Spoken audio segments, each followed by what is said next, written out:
Hey everybody, welcome back to the channel. So, as I'm sure you can tell, we are not in my home theater. We are actually in a new place that my girlfriend and I are renting for at least a year. And if we end up liking the space, maybe we'll be here for 2 years. I don't see 3, but who knows, anything can happen. But it is a new space, and we are quite excited about this space and what we're gonna do with it. And then this room right here is actually going to be the theater. So we're gonna have a whole new series of build videos for you guys to enjoy and watch and get inspired by. This is always a fun thing to do because going from one space to another always presents challenges and different dimensions and things. So it'll be cool to see what we have to deal with. Of course, I already know what the room looks like, but it'll be cool to tackle these issues and come up with creative ways to maintain a 7.2.4 Dolby Atmos home theater with the same size projector screen. So nothing changes in terms of the specs, but it is slightly smaller than the theater that I have now, which was in a basement, which was approximately 30 feet deep by 16 feet wide. And if you're familiar with my older videos, my older builds, or if you're just a veteran to this channel, you'll know that that was a really large space and it was a dual use space. The back part of the theater, when you walked down the stairs and you were looking forward at it, the theater was in the far back area, and it was in the area that almost could have been closed off as a room. It was the area that was 15 feet wide by 19 feet long was the theater section. And the back portion of that, which almost never showed up in videos, was the gaming area. So let's walk into this new room and see what we are going to deal with.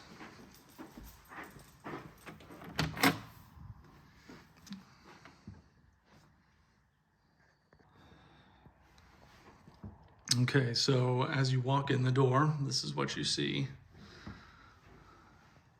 So the room, I don't have a tape measure with me, so I'm just kind of guessing here, but I believe, it is a rectangular room, which is great for a theater. And I believe that from the left side of the window to the right side of the window looks to be about 17, maybe 18 feet. It's hard to say. Again, I don't have my tape measure with me. And then the walls that are facing north and south, again, it looks to be maybe, 15 feet. It almost kind of looks like the walls are the same length, but they're not, thankfully. It is longer running this way than it is that way because a square room would not be good for a theater. So that is the main entrance. And then this is a closet, which is gonna have to double for a storage closet for my AV rack, but then I'm gonna have to have some of my clothes in here, but it's big enough to put my clothes in here and have the AV rack. So I'm not sure if I'm gonna have the AV rack, which is on wheels, either in this corner as you open the closet, or if I'm gonna hide it right here. Either way, the AV rack is going to go in here. And then I still haven't decided whether or not I'm gonna put the screen, because it's a pretty long screen. It's since I rebuilt my screen, I wanna say it's 140 inches diagonal CinemaScope. So my original thought was to put it on here and hang it and then have it cover the windows and have the speakers behind it. If I don't want to do that and I want to be able to open this window, then I will put it over here, but I'm only concerned about it being big enough to be mostly centered and not have to block that and not be in the way of that. So I don't know that I'm going to be able to put the screen on that side. Most likely I will be putting the screen over here. So this theater is unfortunately smaller than my last one, but that's okay. You do what you have to do, and sometimes you don't always get the perfect space. This is not my forever home, once again, so you gotta make do with what you got, and this is still a very good sized room. And once I get a tape measure, I will put the official measurements in once I go to do the edit for this video. But I'm hoping the owner will let me paint, because this is a very god-awful like peach tone, and apparently the owner's wife had full control of the way this place was decorated. So I don't know what they were thinking with the paint or what she was thinking, but hopefully he'll be nice enough to let me paint it, you know, a dark gray, and then I'll just repaint it when we move out of here in either a year or two. It's a year lease, but maybe we'll stay for 2 or 3 years. It really all depends. So much can happen in life, and he's a pretty nice dude. He's very accommodating, so I don't think he'll have a problem with me hanging my Dolby Atmos speakers.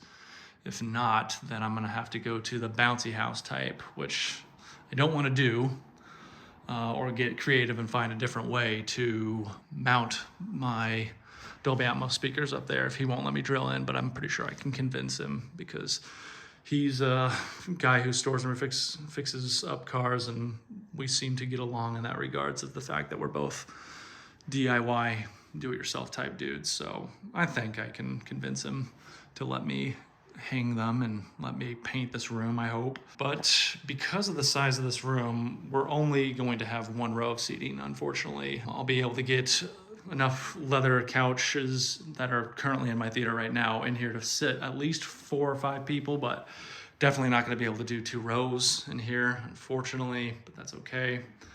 I'll be putting the acoustic panels up here, so based off of these walls and the reflection points, at least 2 acoustic panels are gonna have to go on this wall, and that's gonna have to have the surrounds. So yeah, I will. What I might end up doing is, because of the way my acoustic panels are designed, normally, and my chairs are gonna be like right here, my couches, one of the speakers would have to be like kind of like right there where that door trim is. So I might design a new enclosure for my Dolby Atmos KEF in-wall speakers and do a slim type of thing that's like maybe 5 or 6 to 8 inches wide, and I don't know, maybe 3 or 4 feet tall, and mount it right here, and maybe make a design to where it can pivot so it can kind of shoot the sound at a slight like 5-degree angle. So that might be fun. That'll be a cool project to do. So I'd have to do the same thing for over here, and then put the second row of speakers pretty close, and then put the first reflection panel right there. So like on this wall, probably gonna do the 4 panels, most likely, I think so. This wall will have 2, maybe 3 panels, and then this back wall, I might put 2 of the panels lengthwise this way. And I also might put my Skyline diffuser right there. So maybe I'll do the diffuser in the middle and then flank them with 2 acoustic panels. So I'm very excited, even though this room is smaller than I would want for my theater, and even though it is not my forever home, I'm still excited to put this theater together, give you guys a whole new series of build series for my new theater. I must be the king of new cinema room build series videos, because I feel like I move more than any of my fellow YouTube people in the home theater cinema space of YouTubers. I feel like I'm the only YouTuber who has moved into new places this much in a 5-year period. I mean, I started my home theater channel in the basement that I'm currently in, and then I moved next door because it was a duplex into that basement, and then I moved back in, and now I'm moving into this. So technically this is like the 4th series of build videos. So it's always interesting. Life is fun and weird like that, but I am very, very excited to see how this theater turns out. Hopefully, fingers crossed, the owner will let me paint these walls. If he doesn't, then my backup plan is literally thumbtacking triple black velvet everywhere, because I'm not gonna have this peach color. So one way or another, it will look very, very good in here, but the easiest thing would be for me to paint it and then just put the triple black velvet on whatever side the screen is going on, which is most likely going to be this wall over here. But it's a lightweight, removable screen, and I'm also gonna redesign it because the frame that I made for it was very bad, horrible. It didn't turn out the way I wanted. It wasn't nearly as rigid as I needed it to be, and it wasn't nearly as sturdy and just didn't work out. So I'm gonna redesign that, but it's still gonna be the same size screen that's in my current theater. So it'll be fun to build new things for this theater, hopefully get to paint, and then get it calibrated and just start pumping out a whole new set of videos, regular content after the video build series. And I'm only taking a guess here. This new video build series I'm doing in my theater will probably end up being maybe 5 or 6 videos worth of build. So it will be very exciting. And I like the carpet. It's pretty nice. It's kind of like a beige color. So I'll put, more than likely, I'll put my black shag rug in here.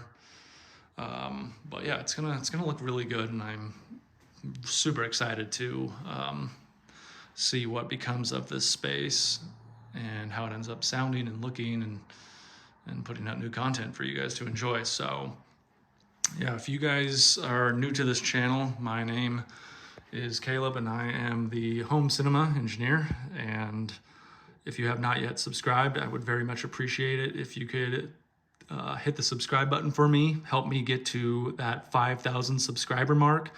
We're almost there. That would help me out more than you know. We have the most difficult, awful YouTube algorithm, and it's just getting harder and harder for pretty much anyone who wants to create videos and be a creator. So if you could like the video, if you like this content, hit the bell notification so you'll be notified when my next series of build videos come out. And I would very much appreciate that. So thank you for watching, and until next time, happy listening.